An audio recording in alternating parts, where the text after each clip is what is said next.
Hi, this is James from Tabletop Gaming Guild, and today we're going to learn how to play Blaze, which is going to be a game based on the game Durod. But it's going to be sort of an inverse of it because this game, this 3 to 5 player game published by How to Player Games, is going to be where you try to win the game instead of lose the game like you would in Durod.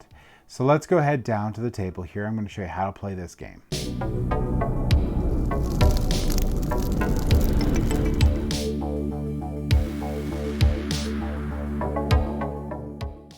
Alright, so this is Blaze, and Blaze is a 3 to 5 player card game that's based on the Russian classic Durak, which is played by millions of people worldwide. Durak is all about not being the loser.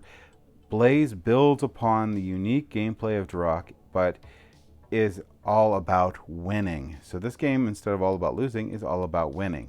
So there's a slight difference between the game of Durak, obviously, and the game of Blaze. And being the last player with cards in your hand does not necessarily mean that you lose this game. So this game is going to be played over 2 rounds. And the way this is going to work is each player is going to get the 3 betting cards. So you're going to get 3 betting cards. You're going to have 2 ones and a 0. We're going to go over what those mean in a little bit. And then you're going to also look at this deck here. You have 3 A's and 3 B's. And the way this is going to work is for the first round, based on player count, you're going to place them in from highest to lowest.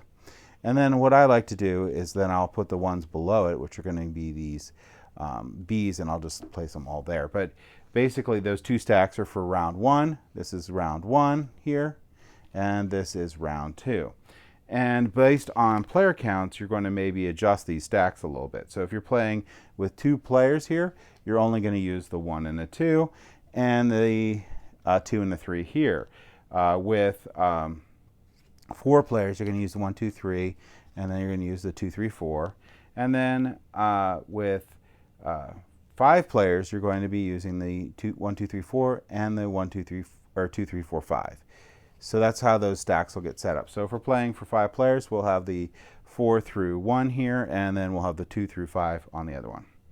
So now that that's set up here, and this is going to be scoring cards that you can get in the game here. The next thing you're going to do is you're going to shuffle up this deck and you're going to deal out 5 cards to each player.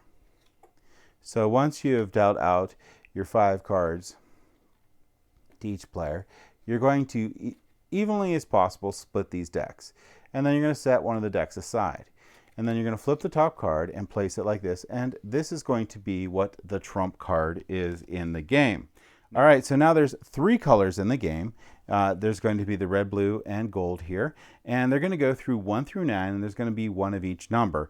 In addition to that, I don't know if I have a Firebird, but we have these Firebirds. And the Firebirds can be either worth 0 or 10 points. So I'm going to show you how those work in a little bit.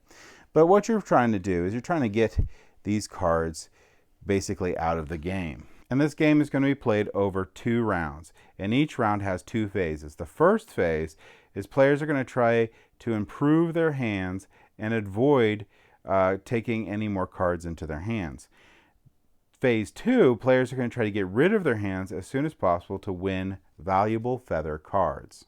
All right, so we're going to play this game in challenges. So let's say this is the first player here.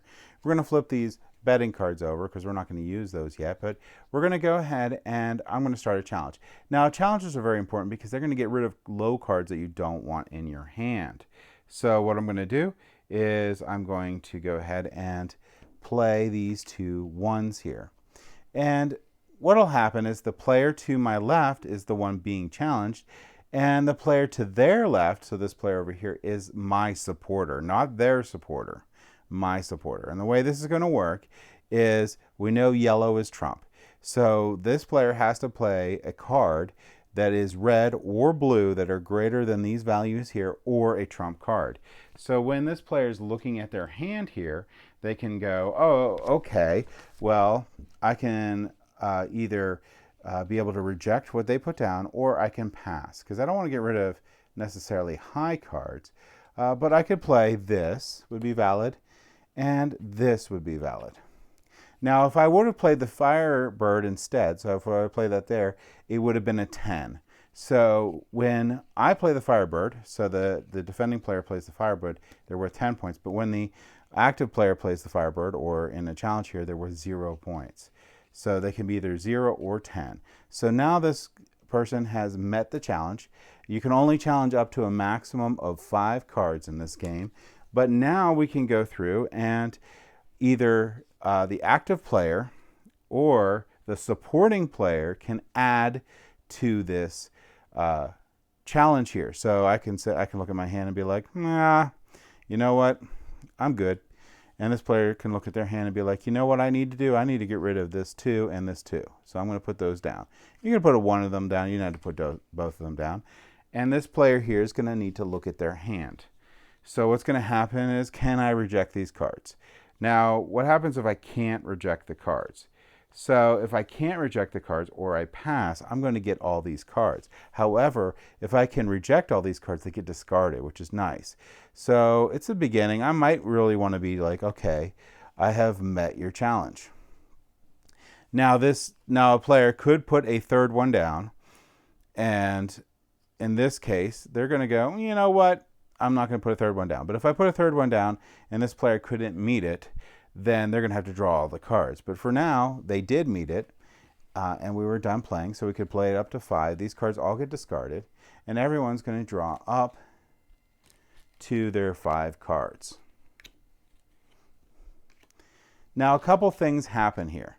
So this player was able to reject all the cards that were put out. Because they were able to do that, they get to be the next active player, and they get to do the challenge. But if they didn't, so if they weren't able to reject all of them and they gained the cards, then they would have gained these cards and be skipped, and the player to their left would become the next active player. Couple quick notes. So if we're playing along here, so let's do another example. Let's say this player's ready to go because they rejected them all. They're going to take their turn. Oh, they're going to have to put 2 down. They're going to put this 1 and 6 down. And this player now, player to their left, is going to be the player that has to reject all these cards, and this is going to be this player's supporter, so the active player's supporter. So this player is going to look at their cards, and they're going to say, okay, you know what? Here we go. I didn't really want to get rid of that card, and I didn't really want to get rid of a card, but I'll do it. The other option they can do is pass. And if they pass, what will happen is, so let's say I don't want to get rid of these cards. I'm really okay with these cards. I want to try to keep some of them. If they pass, now both players, if they wish, can continue adding to the challenge. So let's say, oh, wow, you passed. Well, I'm going to throw this one down. The supporter will. This player is going to look, and he's like, you know what? I don't really like that 4. They'll throw this down. And this player is going to be like, I like my hand as it is. So this player will draw up all these cards, and they'll go to their hand, and they will be skipped. And the next active player will be the person to their left. So that's how that works. You're going to continue on doing this until the deck runs out. You're going to draw every card, including this gold card here. And you also don't have to draw up. If you have more than 5 cards, you're just going to draw up to 5 cards. It is possible once this deck runs out that you'll have less than 5 cards, so that can happen. But once the deck has run out, we get into phase 2. So what's going to be phase 2? So phase 2 of the game is where you're going to bet. So what you're going to do is you have these 0 and 1 cards. You're going to bet on one person. Now 0 means you don't know, so you put that in front of them. You just don't know. 1 means that you think they're going to have cards left in their hand at the end of the game, so I won't bet on him. I'll say, you know what, you're going to have cards left at the end of the game. And they'll all place out bets. Now we're going to continue doing our challenges and stuff until someone runs out of cards. One big note in this game is the number of challenges that you can do in a game. So let's say I can put these down here and I have my own supporter and stuff, is limited to the number of cards that the active player has. So if I was down to 2 cards, this is the only 2 cards I can play, and so on. So that's one very important note for phase 2, and that has to deal with a lot of not having that 5 cards in your hand all the time. So how is this all going to work? Well, when you run out of cards here, you're going to grab a feather card. And those are the cards we set aside at the beginning of the game here. And it's going to be these A's. So the first person to run out of cards is going to get a 4. Second person is going to get a 3. Third person is going to get a 2. And the fourth person is going to get a 1. And in a 5th player game, the last person keeps the cards in their hand. So you're basically, in the setup, you'll notice that you'll have one less feather card than there are players, and that's how that's going to work. And once we're all done with that, one player is going to have cards in their hand, and then we're going to go ahead and flip these betting cards. So if you were the person that had the cards left in your hand, this player would gain a point. If you weren't the person, and this card, let's say, was in front of this player, and I flip it, and they didn't have cards in their hand, they keep it. So that's how that point works. If you flip a 0, it just goes back to the active player. It's not a point. These cards will be stored in their point pile, along with their feather cards that they gained for points at the end of the game. Additionally, in this game, you can also bet on yourself. So if you wanted to bet on yourself and you feel that you're going to be the last person with cards at the end of the game, you can do so also. All right, so with the end of the first round, you're going to gather up all the cards that were from the first round of the game here. And once you have all those cards, you're going to shuffle them up, and you're going to deal out 5 cards to each player. Then you're going to take those remaining cards and remove them from the game. Bring back your second deck that you had set aside at the originally at the beginning of the game. Flip over the top card. This is now the trump card. And you can start a new round here, and this is going to be the final round. And once you're at the end of the final round, you're going to score up your points, and the person with the most points is going to win. All right, so that is how you play Blaze. Thank you for watching.